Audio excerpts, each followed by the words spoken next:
Good morning, students. I am Renu Kamal, Science Mistress, Government Senior Secondary Smart School, Lamapind District, Jalandhar. Today, we will discuss the question answers or MCQs of lesson number 2nd Microorganism Friends and Foe Sukham Jeev Mittar Ate Dushman class 8th day, and this is part 2, and these questions of MCQs will help you to compete in any exams like NMMS, NAS, PAS and board exams. Rahul has put some drops of pond water on glass slide and is preparing to see it under a microscope. According to you, which of the following microorganisms he may see? Rahul ਛੱਪੜ ਦੇ ਪਾਣੀ ਦੀਆਂ ਕੁਝ ਬੂੰਦਾਂ ਨੂੰ ਕੱਚ ਦੀ slide ਉੱਤੇ ਫੈਲਾ ਕੇ ਸੂਖਮਦਰਸ਼ੀ ਨਾਲ ਵੇਖਣ ਦੀ ਤਿਆਰੀ ਕਰ ਰਿਹਾ ਹੈ।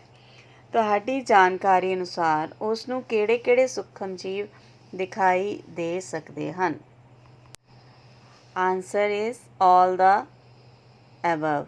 ਇਹ ਸਾਰੇ ਜਿਹੜੇ ਉੱਪਰ ਹੈ, ਕਿਉਂਕਿ ਅਮੀਬਾ ਜਿਹੜਾ ਹੈ ਉਹ ਵੀ ਮਾਈਕਰੋਸਕੋਪ ਨਾਲ ਦੇਖਿਆ ਜਾ ਸਕਦਾ ਹੈ ਛੱਪੜ ਦੇ ਪਾਣੀ ਦੇ ਵਿੱਚ।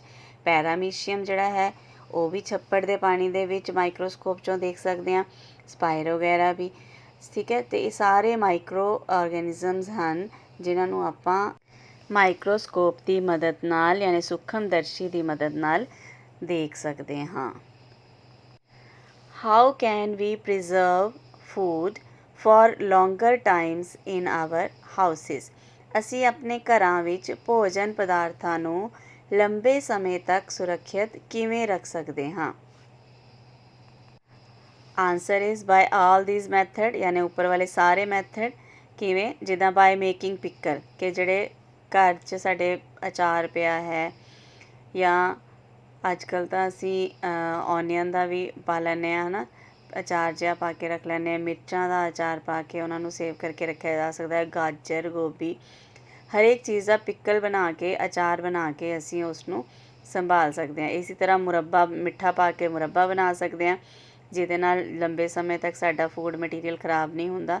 ਜਾਂ ਥੋੜ੍ਹੇ ਸਮੇਂ ਲਈ ਰੱਖਣਾ ਤਾਂ ਅਸੀਂ ਫਰਿੱਜ 'ਚ ਰੱਖ ਦਿੰਦੇ ਹਾਂ ਤਾਂ ਕਿ ਸਾਡਾ ਭੋਜਨ ਜਿਹੜਾ ਖ਼ਰਾਬ ਨਾ ਹੋਵੇ।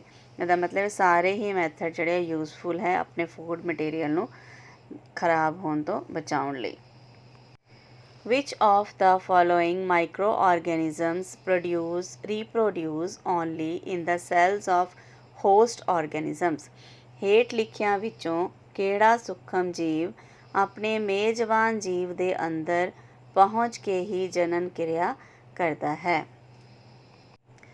ਆਨਸਰ ਇਜ਼ ਵਾਇਰਸ, ਕਿਉਂਕਿ ਵਾਇਰਸ ਜਿਹੜਾ ਹੈ ਉਸ ਦਾ ਆਪਣੀ ਜਿਹੜੀ ਬਾਡੀ ਨਹੀਂ ਹੁੰਦੀ।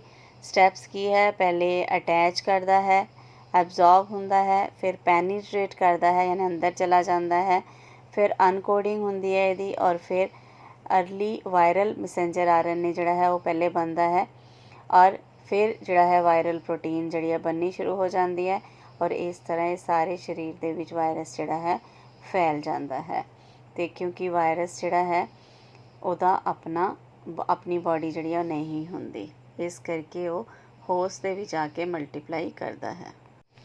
Who discovered the vaccination for prevention of smallpox? ਚੇਚਕ ਦੀ ਰੋਕਥਾਮ ਲਈ ਟੀਕੇ ਦੀ ਖੋਜ ਕਿਸ ਨੇ ਕੀਤੀ? Answer is Edward Jenner. Edward Jenner ਜਿਹੜੇ ਹੈ ਉਹਨਾਂ ਨੇ ਸਭ ਤੋਂ ਪਹਿਲੇ ਜਿਹੜੀ ਹੈ ਸਮਾਲਪੌਕਸ ਲਈ ਵੈਕਸੀਨੇਸ਼ਨ ਜਿਹੜੀ ਹੈ ਉਹ ਡਿਸਕਵਰ ਕੀਤੀ ਸੀ। Which of the natural process helps in nitrogen fixation? ਹੇਠ ਲਿਖਿਆਂ ਵਿੱਚੋਂ ਕਿਹੜਾ ਕੁਦਰਤੀ ਵਰਤਾਰਾ ਨਾਈਟ੍ਰੋਜਨ ਦੇ ਸਥਿਰੀਕਰਨ ਵਿੱਚ ਮਦਦ ਕਰਦਾ ਹੈ? ਆਨਸਰ ਇਜ਼ ਲਾਈਟਨਿੰਗ, ਯਾਨੀ ਆਕਾਸ਼ੀ ਬਿਜਲੀ। ਬੱਚੇ, ਐਨਰਜੀ ਜਿਹੜੀ ਹੈ ਨਾਈਟ੍ਰੋਜਨ ਫਿਕਸੇਸ਼ਨ ਲਈ ਜਿਹੜੀ ਲਾਈਟਨਿੰਗ ਹੈਗੀ ਆ ਉਹ ਕੀ ਕਰਦੀ ਹੈ? ਐਨਰਜੀ ਪ੍ਰੋਵਾਈਡ ਕਰਦੀ ਹੈ, ਔਰ energy causes nitrogen to react with oxygen in the atmosphere forming nitrates. ਜਿਹੜੀ ਲਾਈਟਨਿੰਗ ਤੋਂ ਐਨਰਜੀ ਮਿਲਦੀ ਹੈ ਉਸ ਨਾਲ ਨਾਈਟ੍ਰੋਜਨ ਜਿਹੜਾ ਹੈ ਆਕਸੀਜਨ ਨਾਲ, ਐਟਮੋਸਫੇਰਿਕ ਆਕਸੀਜਨ ਨਾਲ ਰਿਐਕਟ ਕਰ ਜਾਂਦਾ ਹੈ ਔਰ ਨਾਈਟ੍ਰੇਟਸ ਬਣਾ ਦਿੰਦਾ ਹੈ, और नाइट्रेट्स ਜਿਹੜੇ ਹੈ ਉਹ ਪਾਣੀ 'ਚ ਘੁਲ ਜਾਂਦੇ ਹੈ and enter the roots of the plant ਔਰ ਪਲਾਂਟਸ ਦੀ ਜਿਹੜੀ ਜੜ੍ਹਾਂ ਹੈ ਉਹਦੇ ਵਿੱਚ ਚਲੇ ਜਾਂਦੇ ਹਨ। ਅਤੇ ਇਸ ਤਰ੍ਹਾਂ ਲਾਈਟਨਿੰਗ ਜਿਹੜੀ ਹੈ ਆਕਾਸ਼ੀ ਬਿਜਲੀ ਜਿਹੜੀ ਹੈ ਉਹ ਨਾਈਟ੍ਰੋਜਨ ਫਿਕਸੇਸ਼ਨ ਯਾਨੀ ਨਾਈਟ੍ਰੋਜਨ ਦੇ ਸਥਿਰੀਕਰਨ ਵਿੱਚ ਮਦਦਗਾਰ ਸਿੱਧ ਹੁੰਦੀ ਹੈ। The chemical used to protect food from spoiling is called as ਭੋਜਨ ਪਦਾਰਥਾਂ ਨੂੰ ਖਰਾਬ ਹੋਣ ਤੋਂ ਬਚਾਉਣ ਲਈ ਵਰਤੇ ਜਾਂਦੇ ਰਸਾਇਣਾਂ ਨੂੰ ਕੀ ਕਿਹਾ ਜਾਂਦਾ ਹੈ? ਬੱਚੇ ਆਨਸਰ ਇਜ਼ ਪ੍ਰਿਜ਼ਰਵੇਟਿਵਸ ਯਾਨੀ ਪਰਿਰੱਖਿਅਕ। ਇਹਦੇ ਜਿਹੜੇ ਹੈ ਕੈਮੀਕਲੀ ਵੀ ਆਪਾਂ ਪ੍ਰਿਜ਼ਰਵ ਕਰਦੇ ਹਾਂ, ਕੈਮੀਕਲਸ ਪਾ ਕੇ, ਵਿਨੇਗਰ ਯਾਨੀ ਸਿਰਕਾ ਪਾ ਕੇ ਵੀ ਪ੍ਰਿਜ਼ਰਵੇਟਿਵਸ ਜਿਹੜੇ ਸਿਰਕਾ ਵੀ ਪ੍ਰਿਜ਼ਰਵੇਟਿਵ ਹੋ ਸਕਦਾ ਹੈ, ਸ਼ੂਗਰ ਵੀ ਪ੍ਰਿਜ਼ਰਵੇਟਿਵ ਹੋ ਸਕਦਾ ਹੈ, oil, sun drying, salting, pasteurization, boiling and freezing ये नैचुरल प्रोसैसिस है प्रिजर्वेशन ਦੇ। ਔਰ ਕੈਮੀਕਲਸ ਵੀ ਆਪਾਂ ਯੂਜ਼ ਕਰਦੇ ਹਾਂ ਐਜ਼ ਅ ਪ੍ਰਿਜ਼ਰਵੇਟਿਵ ਜਿਹਦੇ ਨਾਲ ਸਾਡਾ ਭੋਜਨ ਜਿਹੜਾ ਉਹ ਖਰਾਬ ਨਹੀਂ ਹੁੰਦਾ, ਲੰਬੇ ਸਮੇਂ ਤੱਕ ਆਪਾਂ ਉਹਨੂੰ ਯੂਜ਼ ਕਰ ਸਕਦੇ ਹਾਂ। Which of the following causes the rust of wheat ਕਣਕ ਦੀ ਕੁੰਗੀ ਕਿਸ ਸੂਖਮ ਜੀਵ ਦੇ ਕਾਰਨ ਪੈਦਾ ਹੁੰਦੀ ਹੈ? ਬੱਚੇ ਆਨਸਰ ਇਜ਼ ਫੰਗਸ ਜਾਂ ਫੰਜਾਈ, ਉੱਲੀ। ਠੀਕ ਹੈ, ਉੱਲੀ ਜਿਹੜੀ ਹੈ ਉਹ ਇਹਦੇ ਵਿੱਚ ਗਰੋਥ ਕਰਦੀ ਹੈ ਵੀਟ ਦੇ ਵਿੱਚ, ਜਿਹਦੇ ਨਾਲ ਸਾਰਾ ਜਿਹੜਾ ਰੈਡ ਰੈਡ ਜਿਹਾ ਹੋ ਜਾਂਦੀ ਹੈ ਕਣਕ, ਅਤੇ ਇਹਨੂੰ ਕਹਿੰਦੇ ਆ rust. Santosh watches an advertisement on television in which it is advised to get children vaccinated with 2 drops of life, essentially on a particular day for 1 to 5 years old children. From which diseases these drops prevent the child? ਸੰਤੋਸ਼ ਆਪਣੇ TV 'ਤੇ ਇੱਕ ਇਸ਼ਤਿਹਾਰ ਵੇਖਦੀ ਹੈ ਜਿਸ ਵਿੱਚ ਇੱਕ ਖਾਸ ਦਿਨ 1 ਤੋਂ 5 ਸਾਲ ਦੇ ਹਰ ਬੱਚੇ ਨੂੰ ਜ਼ਿੰਦਗੀ ਦੀਆਂ 2 ਬੂੰਦਾਂ ਪਿਲਾਉਣ ਦੀ ਸਲਾਹ ਦਿੱਤੀ ਜਾਂਦੀ ਹੈ। ਇਹ ਬੂੰਦਾਂ ਇਸ ਰੋਗ ਤੋਂ ਬੱਚੇ ਦੀ ਸੁਰੱਖਿਆ ਕਰਦੀਆਂ ਹਨ। Answer is polio. ਬੱਚੇ ਪੋਲੀਓ ਡ੍ਰੌਪਸ ਜਿਹੜੇ ਹੈਗੇ ਆ ਉਹ 1 ਤੋਂ 5 ਸਾਲ ਦੇ ਬੱਚੇ ਨੂੰ ਪਿਲਾਈਆਂ ਜਾਂਦੀਆਂ ਰਹੀਆਂ, ਜਿਸ ਕਾਰਨ ਪੋਲੀਓ ਜਿਹੜਾ ਹੈ ਹੁਣ ਬਿਲਕੁਲ ਤਕਰੀਬਨ ਖਤਮ ਹੋ ਗਿਆ ਹੈ। Which of the following is carrier of dengue virus? ਹੇਠਾਂ ਲਿਖਿਆਂ ਵਿੱਚੋਂ ਡੇਂਗੂ ਵਿਸ਼ਾਣੂ ਦੇ ਵਾਹਕ ਦਾ ਕੰਮ ਕੌਣ ਕਰਦਾ ਹੈ? ਆਨਸਰ ਇਜ਼ ਫੀਮੇਲ ਐਡੀਜ਼ ਮਾਸਕੀਟੋ, ਮਾਦਾ ਐਡੀਜ਼ ਮੱਛਰ। ਇਹ ਜਿਹੜਾ ਹੈ ਡੇਂਗੂ ਫੀਵਰ ਫੈਲਾਉਂਦਾ ਹੈ। Which of the following is not a communicable disease? ਹੇਠਾਂ ਲਿਖਿਆਂ ਵਿੱਚੋਂ ਕਿਹੜਾ ਲਾਗ ਦਾ ਰੋਗ ਨਹੀਂ ਹੈ? ਬੱਚੇ ਜਿਵੇਂ ਕਿ ਡਾਇਗਰਾਮ 'ਚ ਦੇਖ ਰਹੇ ਹੋ, ਕੁਝ ਕਮਿਊਨੀਕੇਬਲ ਡਿਜ਼ੀਜ਼ ਹੁੰਦੀਆਂ, ਕੁਝ ਨਾਨ ਕਮਿਊਨੀਕੇਬਲ।